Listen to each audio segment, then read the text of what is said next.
So we've just been kicked out by the unions for filming inside, but now we're just going to film all the interviews out here and annoy them from across the street. Triggered. Spicy! We're outside the hackathon once again, now with Josh Ellithorpe of Coinbase. Josh, great to meet you today. Don't know too much about you, but you've given me a quick run through before, and it seems like you've been directly involved with many little projects that have greatly benefited the Bitcoin Cash space in particular. So could you rattle off a list of those for the viewers? Absolutely. So the thing is like I work on a lot of small projects. Right now I'm working on BCHD with Chris Passia, and I'm really enjoying trying to build another full node that is worth running, that is outside of the Satoshi code base. But I also worked on the server components for Cash Shuffle, cashaddress.org. I did a paper wallet generator for BCH. I work with the TX Highway team and acceptbitcoin.cash teams for their projects and host those on my infrastructure. I also offer free hosting for Bitcoin Cash projects that I believe are beneficial to the industry for free to projects that need additional hosting assistance. And also I've worked with ABC and some of the BU devs, flying out to Italy next week for the Instant Transactions workshop, and just try to get as involved as I can. Wow. It's quite impressive, as I said before. What kind of work are you doing at the moment for Coinbase? So at Coinbase, I work on the payments team. So I work on a lot of our fiat rails, actually. So our banking integrations in Europe and the United States, as well as credit card processing. I work on those aspects. And then I also work with the crypto team on crypto deliverables and kind of bounce between the fiat and crypto teams. Awesome. Coinbase has been really great, and they accepted Bitcoin Cash early on. I assume that's got something to do with your involvement? That probably had a little bit to do with me. I was the one that wrote a majority of that integration. There was a small team of us that added BCH. And Brian was bullish. He stopped by my desk and would be like, "Oh, what's going on with BCH?" And we realized that we needed to get it on the platform. And so we expedited that as soon as SegWit 2x had failed. Not because we didn't want to add BCH before then, but because SegWit 2x was just the more pressing engineering concern, as we had a hard date on when that fork was going to occur. And since it was happening on Bitcoin, our highest volume asset, that was something that we had to take very, very seriously. The moment that fell through, Bitcoin Cash integration went full steam, and we got that done within about 2 months of work after SegWit 2x. Awesome, yeah, very good. And as a result of doing that, the BTC camp actually has been attacking Coinbase, a company which has done probably the most out of anyone in this industry for mass adoption. Like, what were the numbers again of signing up users during the bull market and the peak? We were signing up a lot of users. I don't have an exact number. We have a little over 15 million users now, but we were signing up, tens to hundreds of thousands a day during the bull run. And we try to just be the easiest and safest place for people to take cryptos. And we try not to take sides, We try to support all the chains that we have the best that we can, whether that's BTC or BCH or ETH. And we try to stay out of the politics most of the time. And unfortunately, not everyone's happy with every decision someone chooses, but we try to just do the best thing we can for our customers. Yeah, I think that's totally fine. Supporting an even playing field is good too, because it allows more choice for the users, the customers, and the free market will work itself out. And that's how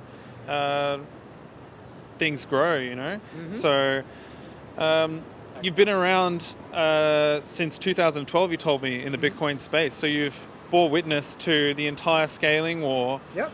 What are your thoughts on the roadmap that these Blockstream developers and the Bitcoin Core developers have taken Bitcoin, which ultimately then led to the chain splitting last year, now Bitcoin Cash? So I look at it as an ideological difference as to what Bitcoin is meant for and how it's supposed to be used.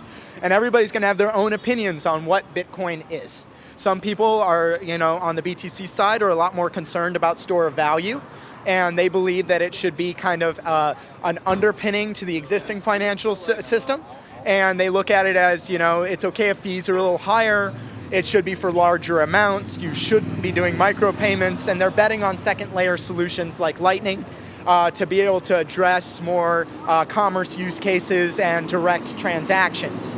Now, that's a difference in the BTC community, BCH community, where they kind of looked at Bitcoin as that payment network already, that it should be treated like cash, that all transactions really should be happening on chain, and that second layer solutions are okay. It's great for us to have them, but the main chain needs to also scale with capacity and should not be artificially limited via a centralized control mechanism.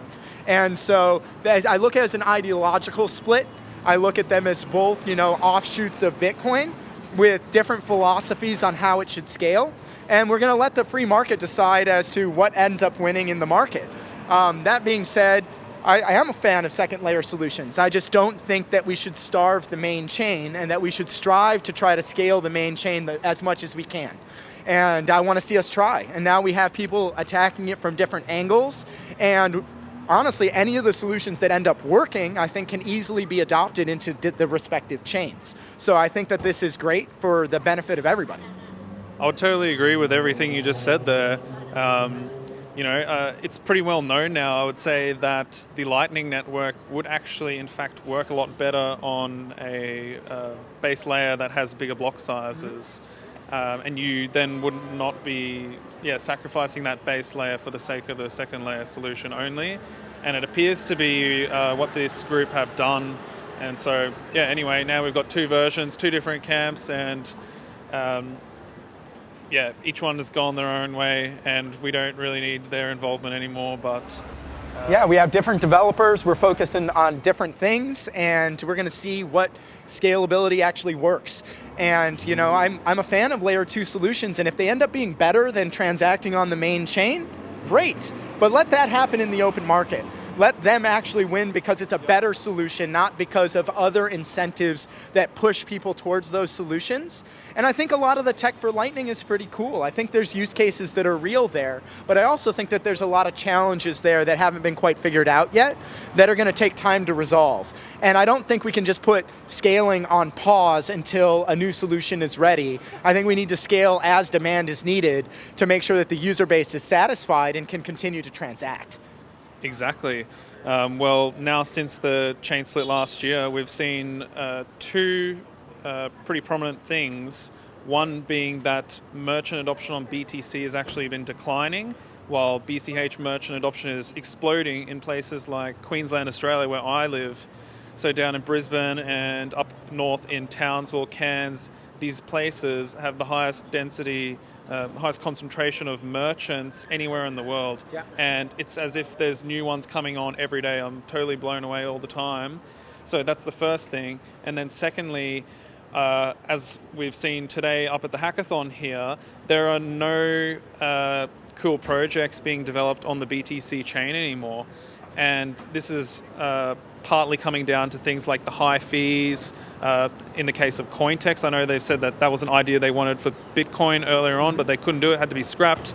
Then they came built it on BCH, and now today we've got a few hundred people here all working on their own little project, some kind of development solutions for BCH to make it more useful. Well, I think it's a complexity situation as well. Right now, most of the new projects happening on BTC are betting on the Lightning Network and actually doing improvements to Lightning and trying to build applications on Lightning in the hopes that Lightning matures.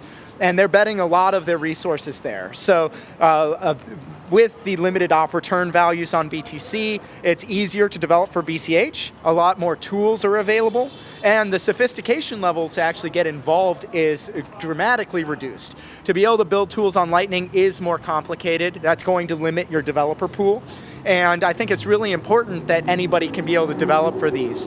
So I'm really happy, like upstairs, the Yenum team's there. They wrote Bitcoin Cash Kit.